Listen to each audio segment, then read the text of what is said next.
welcome to Difficult Podcasters. What's up, Kellie? How are you? I'm fantastic. How are you? Okay, so my name is RandomlyRJ Jr. So my website is randomlyrjr.com. Just throw that out there before anything else. What a fun experience. Recapping this show. Oh my, how episode 1 was so fun to me, Kellie. Like I really enjoyed reliving all of this. This is so cool. I love it. Nothing beats this show, and I'm so sad it's not around anymore, but it's very, very fun to jump back in that world. I'm having a great time doing it. Creating a podcast is challenging, but we've had a pretty good time doing it. And I think I've been getting lots of messages, people that have supported stuff that we've both done and been like really into it. And that's to say a lot of the people who have never watched Difficult People, like the show. So it's kind of like a introduction for them. And that was the ultimate goal with this, was to like make the show fun, make it grumpy, make it sticky, but like, kind of say like, oh, this is a really fun show. You might like it. And then also come check with us because we're going to recap it, or I don't know what we do. I don't know if we're recappers, I don't know what the heck this is. We're definitely fans. That's for sure. Yes. And it's a lot of fun. All right, well, let's start it off. Episode 2, A Devil's Three-Way. Kellie, get it going. So the episode starts, they are at this storyteller's kind of open mic, it looks like. And they're telling a story that it seems to me that they've made up, and it's not really hitting with the audience. So they're up there, they're together doing this storytelling, and they're looking at the audience, and everybody looks like really confused and just not really getting what they have to say. And they're talking for 17 minutes. 17 horrible, boring, horrible. They're at the cellar. Catherine McPhee filled minutes. It's like they are good jokes, but maybe they're just not really giving stuff that's happening to them. It's like, I guess it would be like the Clapter of storytelling, and when you're at the cellar in the West Village, like you got to really bring it. So maybe that's kind of what it was. But what's great about that is it led to them being so angry, which is what we love, Of course. It's like, of course, Julie will be having something to say when Andrea Mumford comes up and everyone adores her. And rather than Julie talking and them shushing her and her being like, oh, my bad, I only bombed for 17 minutes, my bad. What does Julie do? And Billy, they're like, oh no, screw you. You go turn around. I mean, this is show's that way. Turn around. Yeah. My talking after my bombing of 17 minutes should not affect you. So classic grumpy right off the top. And I love that so much. Well, and I think that the problem is like, sometimes when you overthink something and it comes across as like trying too hard, and then it doesn't connect with your audience. And I feel like that's how the episode started, is that they were just trying a little too hard. And I believe that kind of was the downfall. And I feel like that's what kind of happened throughout the episode. And then it kind of comes around at the end. Yeah. Trying too hard. Oh, that's interesting. Yeah. I think it's also like when you don't succeed for a little bit, it's momentum. Mm-hmm. Like they didn't have momentum. Yeah. So like they're going into the situation grumpy. They're like, we want this to lead to this, to lead to this, to lead to this. And when you're grumpy, like it always causes problem after problem after problem. But you're right. Once you live and go have a week like the week that they had, then you have something to talk about in great storytelling ways. And when you kind of just relax, when you kind of take the pressure off yourself a little bit. And you was that the answer? Is that why I've never succeeded? Because I have not been able to relax. I used to accredit it to being a Virgo, Virgo, particular, analytical. But is that what it was? I think sometimes you put all this pressure on yourself, and it's like you're your own worst enemy, right? So that's kind of like the cliche thing that everyone says. And so you give yourself all these, restrictions and all these rules and all these things you have to hit, and you have to do all. And I feel like sometimes we do ourselves a disservice by doing that. And when you look at it from another side, it kind of comes in. And that's the great thing about watching this episode. If you look at it from that perspective, you kind of see, once, we get out of the storytelling, we jump to, everyone in the episode is kind of going through that. You have Julie's mom that, she goes to see her mom right after this. And the first thing her mom is like, where's Billy? And one of my favorite lines that, she's in a lot of cleavage. And, she's boobular. Yep. She's boobtacular in this opening scene. And she's really feeling down on herself because she was not asked to speak at this site convention. They want new voices. And so she's feeling a little bit too outdated. So she wants to do something to kind of refresh herself, and she's changing up her wardrobe. And I think one of my favorite things that she says is, gay men understand a makeover. Like, that's why I need him here. You're not helping me.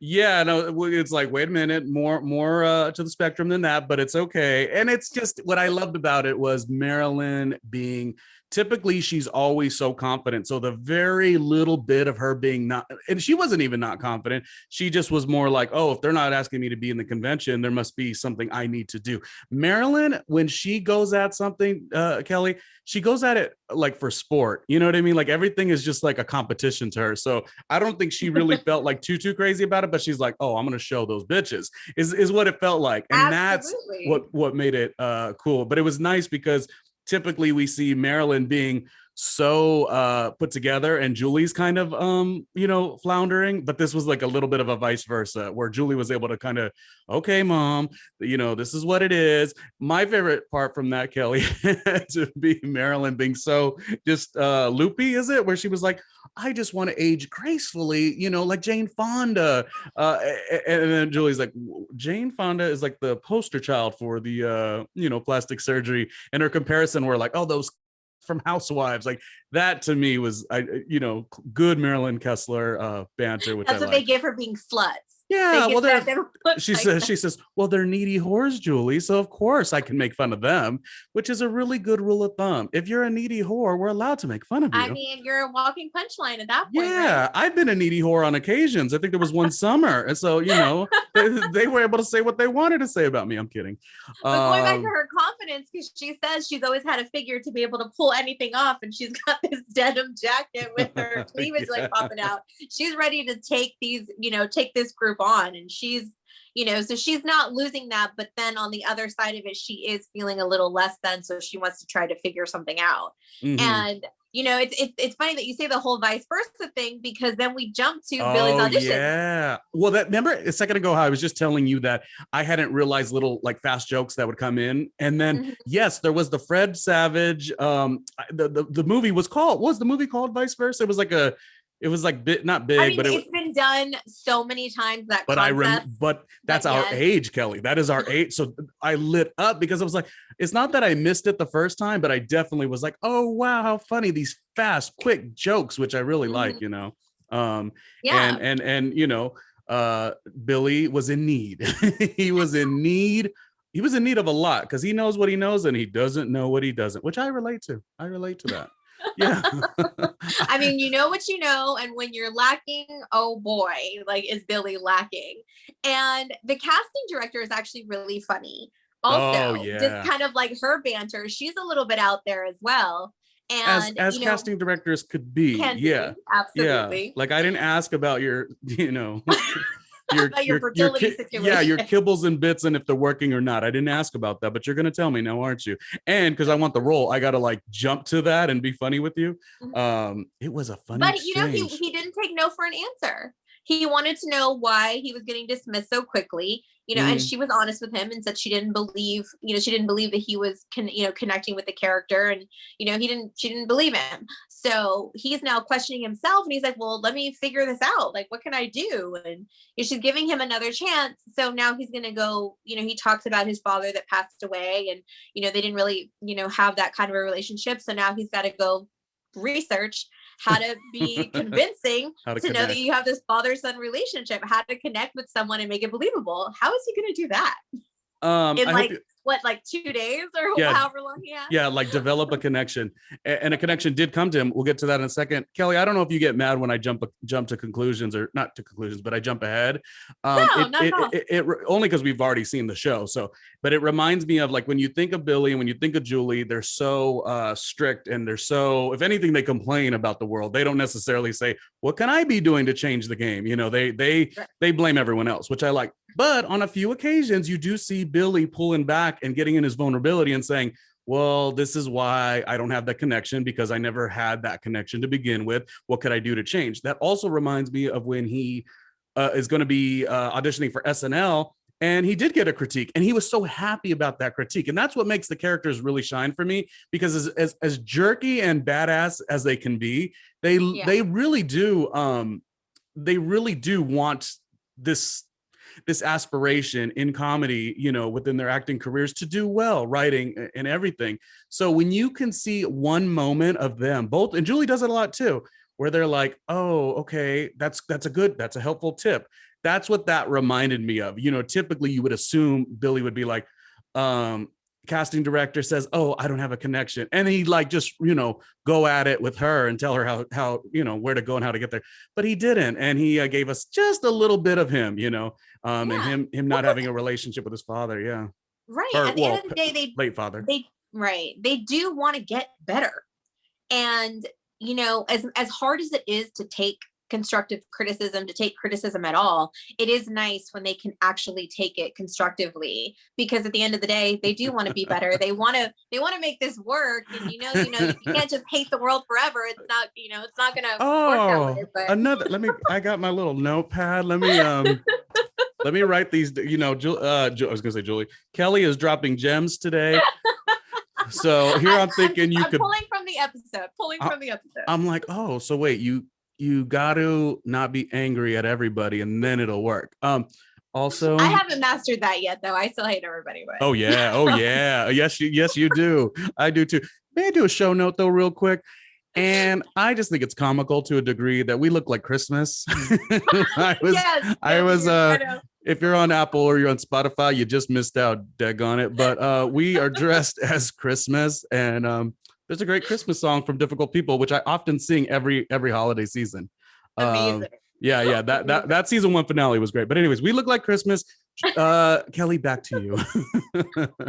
Okay, this podcast is a struggle bus, and you're just gonna have to like it, and that's just what it's gonna be, That's just how it's gonna go, because we're difficult people talking about difficult people. I mean, come on. Yeah. Let's talk about these old journals. How many old journals have you found in your life? Because I know recently I went through like the garage at my mom's house and found so many amazing old journals of mine that are so funny, because I was so ridiculous about the things I would write. And all you're thinking back, so watching Julie kind of flip through, and she has this kind of like, oh, moment with this, old crush of hers that, didn't know that she liked him and really didn't know she was alive. And yeah, Brian Walsh from the Eagles. No, the one with the drinking problem. Okay. First thing about that, Kellie, and don't lose what you're saying, but first thing, I like the way Julie says, oh, what about my, journals? And the first thing Marilyn says, oh, they were just used to hold up something or another. Like it was like something that is so important to you, Julie. I don't give a care about them. They are literally a prop for my life, which was such a good showcasing of Marilyn and Julie's connection, or their lack of. So I liked it. Now you asked me journals. I don't know if it's an unpopular opinion, but I'm not a big journal person. No? I don't know. I don't even know why. But I could go ahead. What do you think of that? Well, I'm gonna say, but this is kind of a little form of journaling, right? So maybe you're more of like a video journal kind of person rather than writing. Well, here's the thing. Because I feel like throughout, you've done a lot of these things, so I feel like you still kind of do it in a little, not the conventional way of just writing in a book. Well, you and I met in radio in 2003. So yes, there's been so much of my life in broadcast. So journaling always seemed like, okay, because I used to work in banking prior to broadcast. So yeah, then I probably would have journaled. But like when you do give so much every day on the camera, like you don't want to write it down. And then I go to therapy as well. So there goes another bit of like, spitting out the information. Like you really think at the end of the day, after I turn my phone off for 3 hours a day, Kellie, I'm going to want to, jot okay, down. So maybe you're more vocal about it. I don't know if it's just kind of, growing up in a small town in Texas where I had to write everything down so I wouldn't forget it. I'm kind of like, I'm kind of sentimental that way. So I have a notebook with like letters that I used to get passed when I was like in middle school and like funny things, and I'm still I'm still friends. So you're saying a lot of those people. Oh, so you have a Brian Walsh somewhere floating around. I mean, mean, I'm sure I do. Yeah. I mean, I think everyone does, right? Yeah. Okay. So this is the power of writing the letters. And you said to write them journal. I don't do that, but I have found fascinating, although I did tell my mom at some point she could burn all my yearbooks because I just don't really care.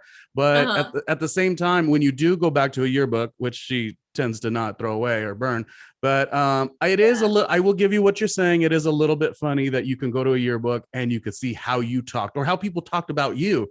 Yeah. I do think I'm a shy person for sure, but like, gosh darn, everyone in high school in my yearbook wrote that I was nice or I was shy. And I'm like, I still do think I'm shy, but I'm certainly not nice. And it's just so funny the how people perceive you. So I guess there is some aspect to rejournaling and seeing the perception of Yeah. your words or other people's words. Ronnie, Yeah. you're so nice, you're so wonderful to people. I was like, if I like you, but if I don't like you, then I don't like you. You know, it's a different thing. Right. But anyway, No, it's interesting for her to kind of fixate on this one person, because I feel like everyone kind of has, you know, people throughout their life that make an impact on you, whether it's positive or negative. And the thing for her was it wasn't a good experience. Like, she really thought she was, you know, head over heels for this person who didn't even really pay attention to her, and she wants to know why she needs this validation from other people, right? And that's kind of right. like the message throughout, is because even with the storytelling in the beginning, they need the validation from the audience that they're funny or what they're doing is good. And I think, you know, all of us that are kind of, you know, in the situation where we're in front of people kind of need that validation from people to accept what we're doing. For whatever reason, everyone, you know, kind of needs that in their aspect of life. And when she pulls out, you know, this Billy Walsh story, and, you know, she needs to know, like, you know, why didn't you like me? Like, what, you know, what was the deal? So Yeah. I love that she's looking at him, you know, looking him up on Facebook. And, you know, I think it was, you know, Billy that suggested it to her. Do I have that right? To look him up and kind of see that he's Him probably, or Arthur. I think Arthur suggested that she meet up with him, but I think Billy gave her the idea. Oh, you know, yes, you're they right. start talking about James Spader, and is like, he's probably like, you know, old and bald now. Like, you know, they go through the stages of James Spader. Oh my He was God. like, Julie's joke about James Spader and something, I don't want to say and what the it was. secretary. Well, yeah, yes. And then the way she was like, oh, it was a provocative sentence. And then she's like, oh, that is like a candlelit dinner for me. Oh, our Julie. We just love our Julie when, like you say, she's chasing that bit of validation. Yeah. Yeah, you're right. We all have that person or that thing. I think it goes a little lower, Kellie, though, now, because we're too accessible to all of the things. You know, back in the day, you would like think about, remember there was that website years ago called like reunion.com or something like that. Like, Oh before, yeah. there was more of a curated, or not even curated, but there was a reason to go look up people. But now, like, I gotta tell you, Kellie, when I see people in the high school liking some of the posts that I post, I mean, it's nice, but I don't, you know, I'm just like, hi, you know, we're just so inundated with everything that we've ever touched. You know, like, Right. it's not as easy to move on. But that doesn't knock what Julie was going through, where she still personally wanted to have that conquest. Like, he didn't like me, and I'm going to show him. Are you like that kind of person, Kellie? Do you have that in you where, like, let's see, even in the job front, like, you get fired from a job and you're like, well, I'm going to come back and I'm going to, you know, be winning and I'm going to hire all you bitches. Like, do you have that in you? Or are you I just mean, a I think move on type of person? I think I'm more of a move on person. I think I have it for like a split second, and then I don't have the energy for it. So Right. Yeah. you know, my whole deal of like going back in high school and, you know, back with the reunion.coms and like all of that is like, you know, my very first boyfriend, we kind of, he was a little bit older than me, and it was kind of that whole, my mom, you're not allowed to date kind of thing. And, you know, we didn't really get to have, you know, the any sort of like real relationship. And I had always been curious, like the kind of like, what could have happened, you know, from back then, you know, like the one you first think you're in love with and all of this. Oh, So that was kind of mine that I would always search for and always look for. And, you know, that's one of the only people that really ever stuck with me that way. But for the most part, I'll be kind of like that. Oh, I'll show you for like a second. And then I'm like, I'm going to do it for me. And whatever I feel I need to do for me, that's what I'm going to do. And then I forget. as I much as forget about all of that, but it's a little bit motivational. So yes, I get that because I will do it for like a second. And then I'm like, I'm just going to do what I got to do for me. Yeah, which I think is what Julie kind of goes through with this. Cause once she sees him and, you know, and that kind of comes to fruition, which we'll talk about, she's kind of like, yeah. Well, like, what was I so worried about? Kind of a thing. Yeah, it's almost like the validation she was searching for became more of a bigger thing than it actually was. She actually didn't need it at all. Yeah. I'm still wondering though with you, like I wonder if because you're like moving on, is probably because you also had a part of you. It's like if you would have stayed in Texas, your small town in Texas, then maybe you would have more like, oh, let me see who's doing what, where, whatever. But you like, you know, hopped over to LA and became, you know, this girl from Los Angeles. Like you didn't have time to really look back. But I think so. I think I'm such a nomad in my lifestyle anyway. I think that's why a lot of that stuff for me is just fleeting. Is just because like I'm not saying I don't ever do it because I absolutely do. It just doesn't really like stick. It just, you know, I'll kind of be like, oh, you know, well, they did me wrong and I'm going to show them and I'm going to be the best I can be at this. And I'm going to, you know, go back and show it to them. And then it's just kind of like, as much as, and you know, this show's all about being grumpy and complaining and sweating the small stuff. I say that on a lot of occasions, I do all of those things where I particularly like the episode where they talk to the YouTube star and Julie's line is like, oh, it's not everyone else that I'm worried about. I don't care about that. Or some line about like it being everyone else's problem. Very similar to our first quote. But I think on all those occasions, I'm like very like, I'll complain about it all. The one thing that I won't do is at least I try. If something happens and it's time to go, peace out, wish you well. Like, don't, I'm good at dismissing, I suppose. I'm good at, I think it's because I like cry it out so intently that I'm like, vulnerability. But the moment that's over, I'm like, good riddance. Never need to see you again. That's how I feel. And that's good. I think that's good if you can let it out and kind of get past it without the added nonsense of letting it sit for too long. I think it's better and it helps you kind of grow as a person.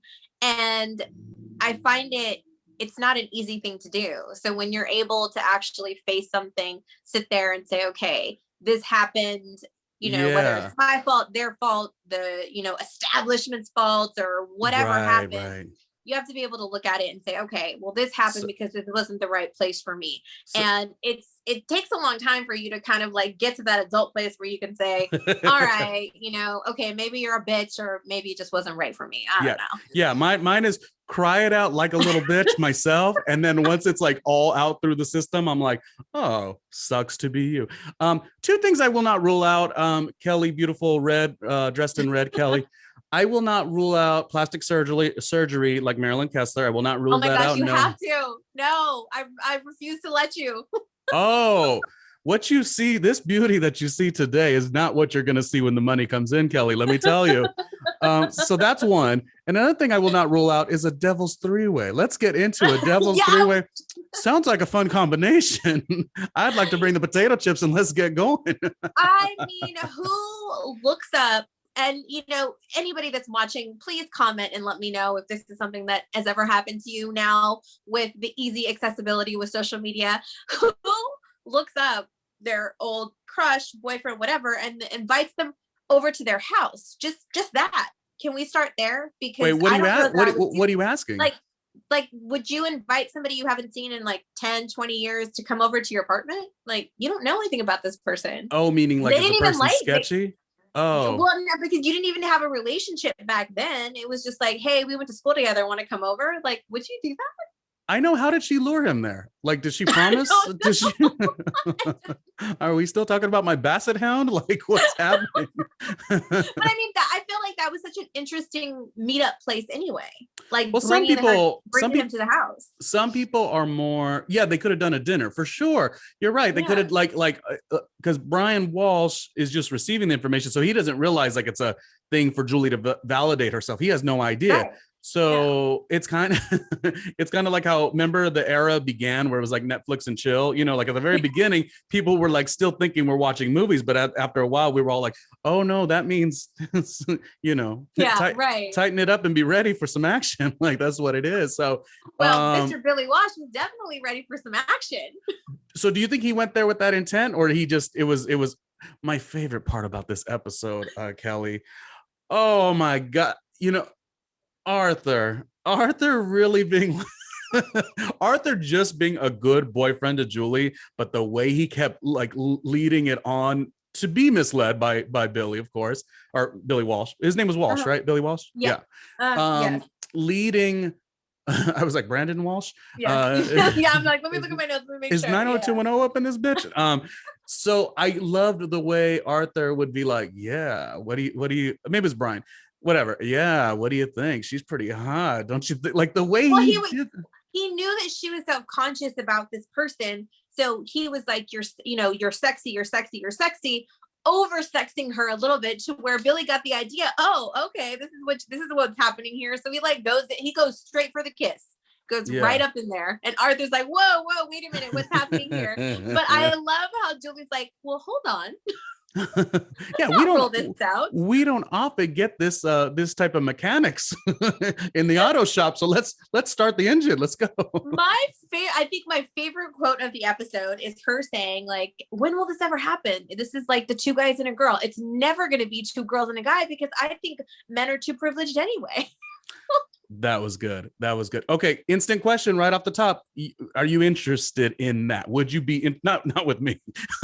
No, I'm not giving it to you, Kellie. I'm sorry. Dry your eyes, sweetie pie. But would you ever dash in a Devil's Three-Way experience? It's not for me. I've never been curious for that. I don't really see the point in that. I'm not knocking anyone that's into it. I'm a little bit too selfish, I think, for that. Oh, you like the one-on-one fun? Yeah, I'm not trying to share, and I don't think I can multitask that well. Oh, well, if I may be, Kellie and I, we have texted and talked about all of this. I would assume, without being in the room with you, but we've talked about all these nasty things. You're just a performer. Like Kellie is a little bit of an Olympic athlete when it's go time, not if it's not go time. But I feel like you do the work. So why need two when you have one? That's how I'm going to assess you. I feel like I can have a good amount of fun with my one-on-one partner. We do pretty well ourselves, so I don't think I don't need a third wheel. Yeah. And okay, so that doesn't regard you to men, to women. It's just no. Yeah, you're just like really not into it, and and to be honest, I don't really think that it ever, in this situation, I think it played out well because of what they decided to do with their third party. Was more of a cheering squad versus a participant by the end of it. So in that sense, it's still like their relationship was still intact, but I think that opens up a whole new issue of, when you bring someone else into your relationship, you got to bring all that comes with that. Because but not just one time though. This was a one and done though. Oh, you're just saying Arthur needs to be more open. Oh yeah, you got to really think about what you're doing for that. And I've known people that have talked to me about it, that have done that sort of thing, and it it's always kind of been a lingering, it hits on, it can hit on like self-esteem depending on the person, and like all that. It just kind of opens up a whole new thing. And I don't know, I feel like you really have to think about something like that. Like it's more than a living room conversation with the person in the room, I think, which I feel like they realized, which is why Julie was like, I have an idea, let's do something different. You know what I mean? I think she kind of realized that it's a lot more than what she thought it was. She just sees the opportunity.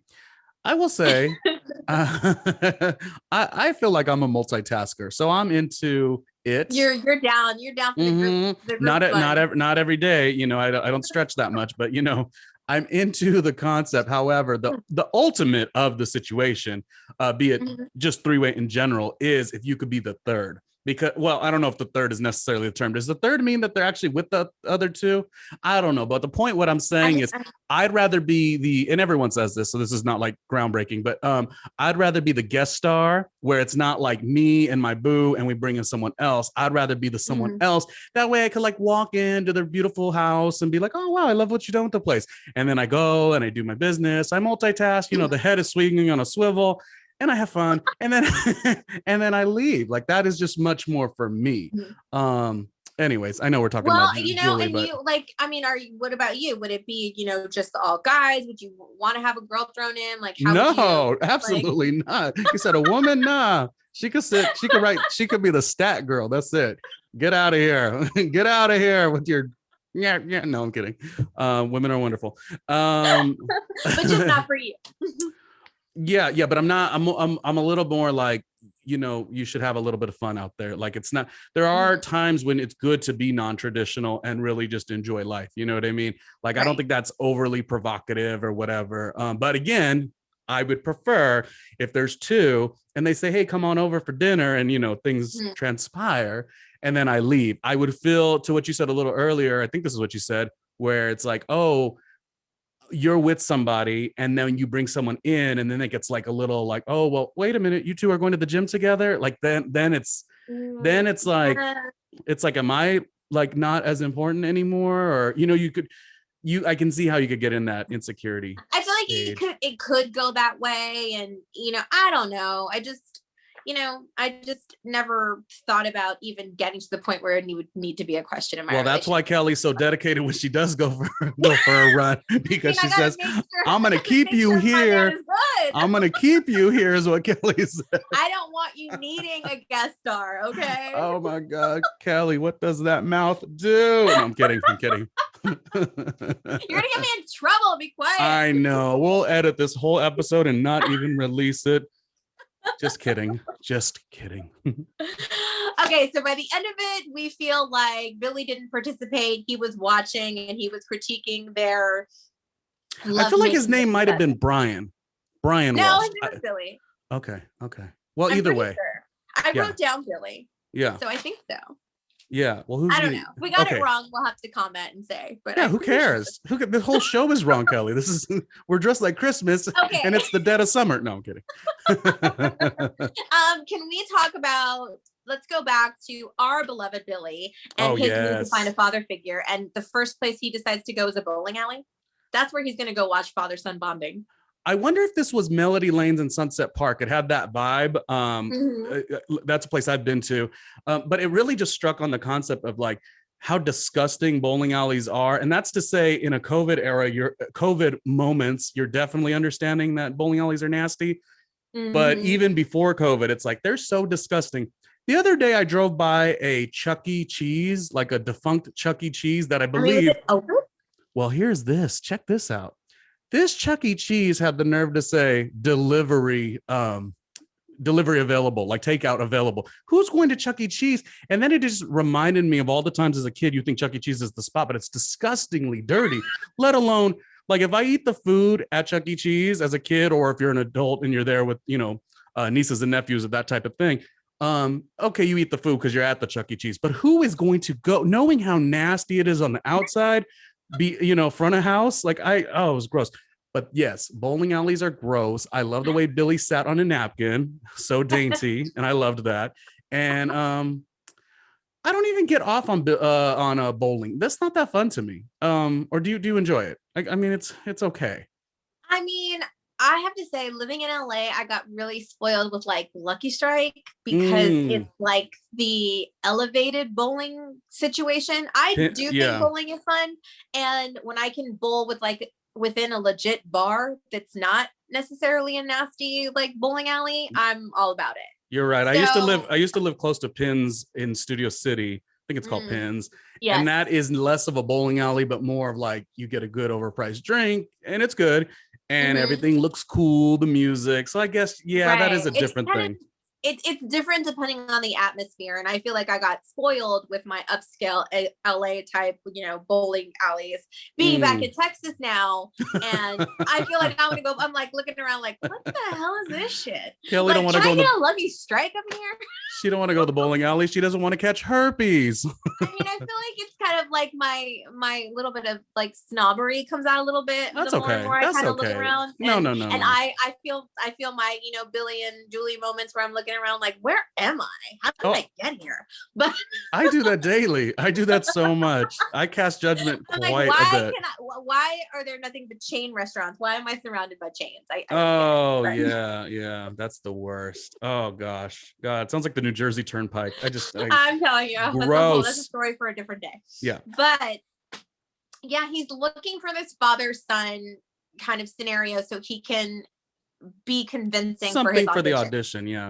Yeah, so he's back at work and he's talking to Nate about it, and Nate decides to be his father figure, and he's super excited about it. He's going to teach him how to handle power tools, he's going to teach him how to drive, and he's going to do all this stuff in 15 minutes because he's got an audition. And then he remembers, that's what my dad taught me how to do. He taught me how to haggle. Can I tell you my favorite part about that? Yes, please. Because I also I don't want to hang anything up. I don't mind being like the wisdom behind like, oh, let's get an accent wall over here. Let's do this, that, and the other. Like decor I like. Not that this was decor, but this was hanging up the chandelier or whatever. Yeah. I too am like, I can do it, I suppose, but like, what if it falls down and it falls down? Like, what if I hang something above my bed and then it falls down on me? Like, I would just prefer a professional. The last person to have done it for me was a lesbian, and that worked out so good. And I think that is the way. I thought what was really funny is when he got his power tool, I'll use this set of keys, and he's like, this looks like Angela Lansbury. I mean, he didn't say Angela Lansbury, but he said, who did he say? This looks like, oh my gosh. I can't even remember now that you're Steel Magnolias lady. But that to me was funny because I think there has been times where I have not wanted to do something. And then when somebody came to teach me in that same situation, like my mind is not where it should be as far as like, oh, let's learn about how to do this. I'm more like, oh, look at this, so that I liked that. I like that Billy gave us that. Oh, this drill bit looks like, Stockard Channing or something like that. Can we talk about when he tries to drive? Yeah, I loved it. I mean, he's driving and it doesn't know how to drive. First car he gets behind the wheel and it's a van, which is big and bulky within itself. And, learning how to drive is a task, but then learning how to drive in New York. Yep. In a van and with all the pedestrians. And what happens his first day out? He's talking. He's emotional. He's having this emotional breakthrough where he's not looking at the road. And what does he do? Well, he runs over the talking heads guy. David Burns, yes. Well, because on episode 1, Billy says, I need Julie here because I may catch a filling. I don't want a filling. So Billy is just not a fillings person. But isn't that cute that of all people, Nate could bring him to emotion? Nate is so good, Blade Stallion. Nate is so good in this show. And it was just so sweet to see Billy like really connect with him. At first, it was for the audition. Hurry up, let's go. But then it was like, oh my God, I get like a dad figure. And that I really liked. But yeah, he stopped looking and he hit the guy. Right. And then we've got this whole like show within a show, because the show that they were watching together was where, they're following, it's kind of like a hidden camera show where they're following people to see who are really good people and who aren't. Yes. And Nate makes the comment that it's like, it's always like the African-American guy that comes in to save the day because they're really good people. Yeah. And when he hits David Byrne, they're arguing in the car. He gets out, he sees that he hit him, gets back in, doesn't try to help him. And then they're arguing about what to do about it. And you see the person that comes to help is just like what they said on the show and gets him out of the way. And they flee the scene.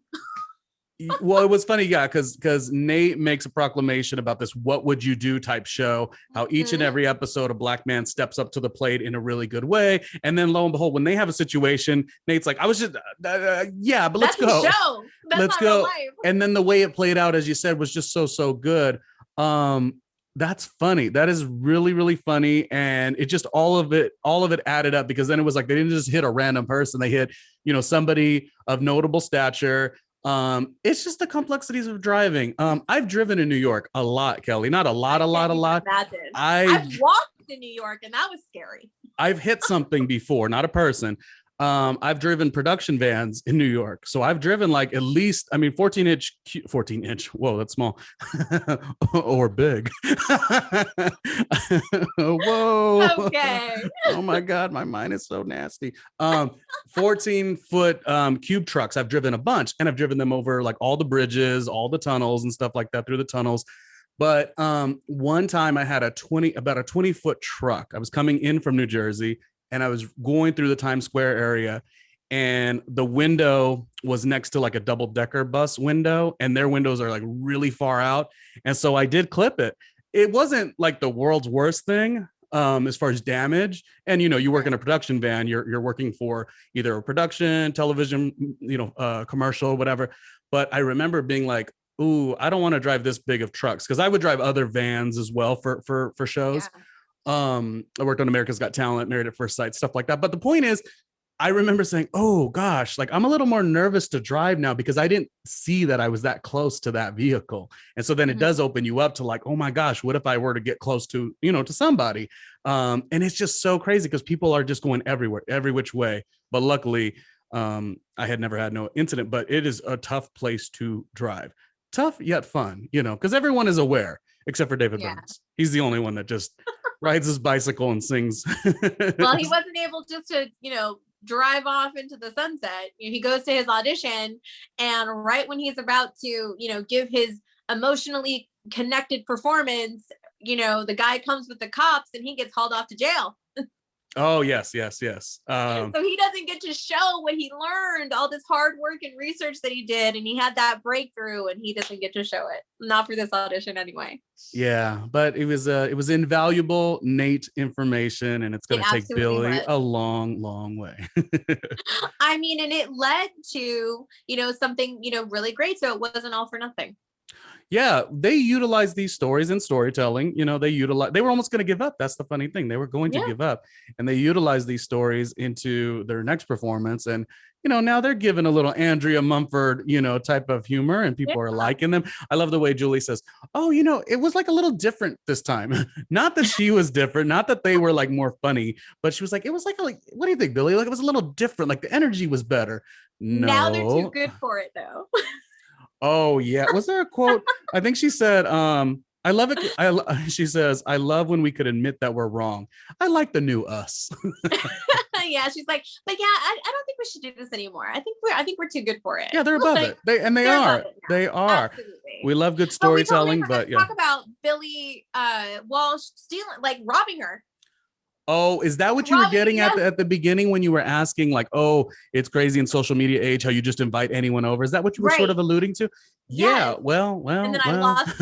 We went down a rabbit hole, and I lost it there for a second. But sure that's kind of the thing is like, you invite essentially a stranger to your house, and not only do you invite a stranger to your house, but then you leave them there because they fall asleep. No. Oh, no. Yeah.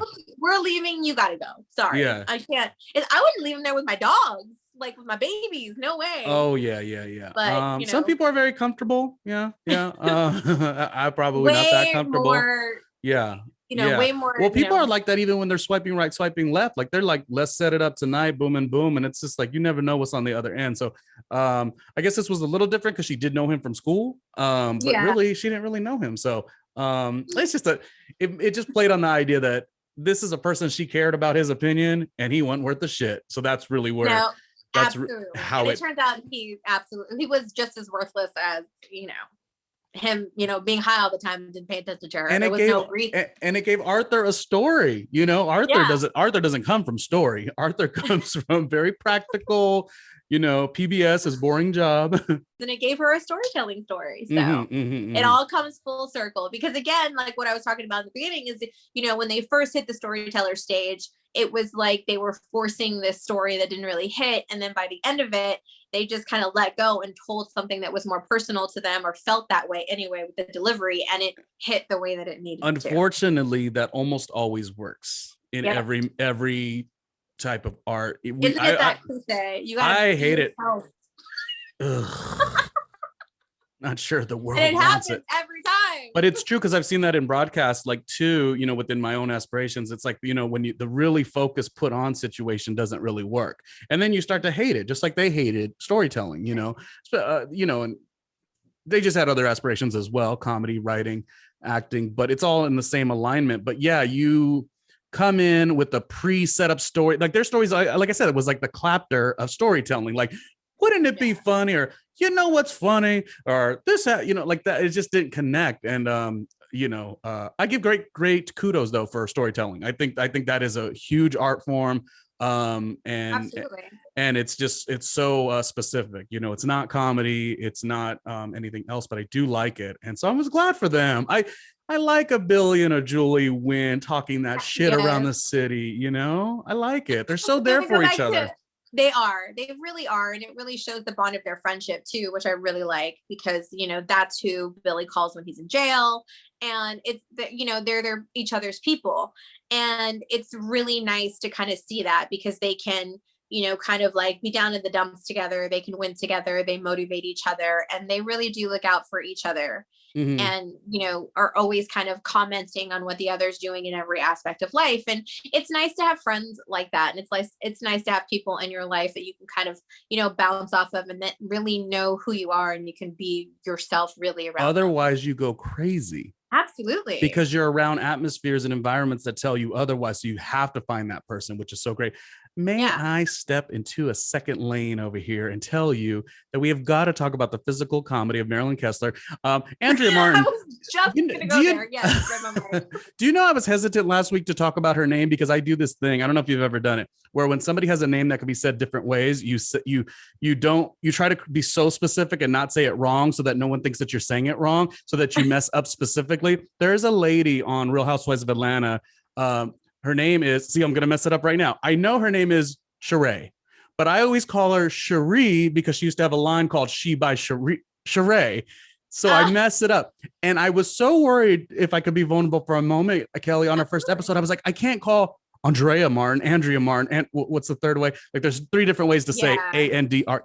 And I was like, I can't say, for the iconicness that she is, I don't want to mess it up. Andrea. Yeah. So I just want to say she, Martin, she's so fabulous. But on the first episode we recorded, I kept saying the Marilyn Kessler character. I just want to make sure I give Andrea Martin her credit and her roses, because she is just so good. So, okay, now to Marilyn Kessler, the physical comedy when she was all bandaged up. I had to rewind it a couple of times, because the way she went to go get the phone, she's flailing her arms. Oh, that was so good to me. That was some good quality laughter that I had. I was chuckling from ear to ear. It was so good. Oh yeah. And Marilyn, she's giving into this vulnerability of needing that validation from the psych convention that didn't ask her to speak. So she is really concerned about her eyes, and her eyes looking older. So she goes in to have this procedure. And then when she calls Julie, she's like, Mom, what did you do? And she's all bandaged up. She can't see. She's in the apartment by herself. And yes, her physical comedy was amazing. Mm-hmm. And I mean, she is just one of the greats. Because Marilyn Kessler is always a busybody. So when she has a little bit of imperfection, it's good to watch. It's really good to watch. And the husband's never around. He's always traveling or something like that. But it was funny. She is funny. Oh, so good. So good. She definitely is. And to see her flailing around that apartment was just something else. She also said, great. She goes, Arthur, not get away from me, but Arthur, can you step away? With seeing that I can't see, my senses of your alcoholic smell are really coming to the forefront. She's so and mean he's trying to him. Compliment her, and she's like, "Shut up." He's not even an alcoholic, but like she's in oh gosh, a mess, a good mess, a mess that we I know, definitely. This show, Kelly, I love it. I love it more and more that we're watching it together. Seeing the community that is like on Twitter and Instagram, like a lot of people are excited about the show. It's a great binge show. So this episode gave me a lot of like, yeah, like we're back in it again, because I've rewatched it more than once, but now some platforms are like re-airing it. I think it's like in Sydney now. So it's just really cool to see everyone get into this binge show. Because before it was just like a little bit of a smaller fan base, people who really loved it, but now it's like, it's worth the watch. And it's really fun doing this with you each and every week. So I love it. I'm so glad. We've been talking about this forever. So I'm glad that we're finally able to do it. And it's such a fantastic show to start with anyway. So it's fun to kind of revisit this world again. I love it. I'm excited to see the upcoming episodes because while I don't think that shows need guest stars all the time, the guest stars that do come on this show are it. Amazing. So, every time I watch SNL, I think of Abraca Douglas. Like, that's just how good Kate McKinnon is in the, somewhat of a smaller role. I know we got Martin Short coming up, which the Martin Short stuff is so funny. Oh, Billy, if you have an act, you shouldn't. I can't imagine you being funny to anybody. Oh, it's just, I can't. I look forward to more Difficult Podcasters episodes. Thank you for all of your help. Thank you for looking like a Christmas tree along with me. Thank you. And that wraps it up. Any last words, Kellie? No, I'm just excited about the show. And like I had said on our first episode, we are going to do some fun little giveaways. Our little show is powered by meridianrow.com, which is a great online boutique. And from our quote of the week last week on the show, we have a t-shirt that we're going to be giving away. That is a great Billy quote that talks about how the world is garbage. Our lives are garbage and it's the world's fault. So we've got Meridian Row was very kind to make up a shirt for us to be able to give away on the show. So, we'll drop a photo of what that shirt looks like and do some fun little social media giveaways. So make sure to check out for that. I like the way we're presented by. We got this little sponsorship thing-a-majig going on. And I'm like, where's the check? No, I'm kidding. It is exciting to have that support though, too. One quick note, it had been announced a while ago, but it kind of got not re-announced, I don't know what you would call it, but like written up again about. So Billy is going to be starring in a gay rom-com, which I'm really excited about. Billy Eichner, the actual actor. So I just think he's going to do so good in it. I remember he did Friends from College, I think it was called, on Netflix. Yes. I mean, he's done everything. The Lion King, and even starting out, he was on that Amy Poehler Parks and Recreation show. So it's just really cool to see these little different spaces. Because again, Billy on the Streets was one thing, and sometimes people do keep it at like that's all he does, and that's like not even what he does at all. I mean, he can sing. He sang with Mariah Carey. Phenomenal singer. Phenomenal. So I'm very excited, and his humor was so good. I think we tweeted about it on Difficult Podcasters too. Mm-hmm. We replied because he said something like this elaborate thing about like, oh, it's the first time there's going to be a gay rom-com, this, that, and the other, and all these great attributes. And then the picture that Variety used was like next to a ladder, and he goes, and apparently I'm going to fall in love with the ladder. And I think we tweeted, oh yeah, ladders are so hot. So it's like, even though Billy Epstein isn't, we can't watch those shows anymore because they're all over and done, but we can still see the spirit of Billy Eichner succeeding and winning. That's it for right now. Great cast. And that wraps it up. Difficult Podcasters. That's the beautiful Kellie in red. I'm in my Christmas green. My name is Randomly Ronnie Jr. Go to the site randomlyronniejr.com. We'll see you next time. Bye.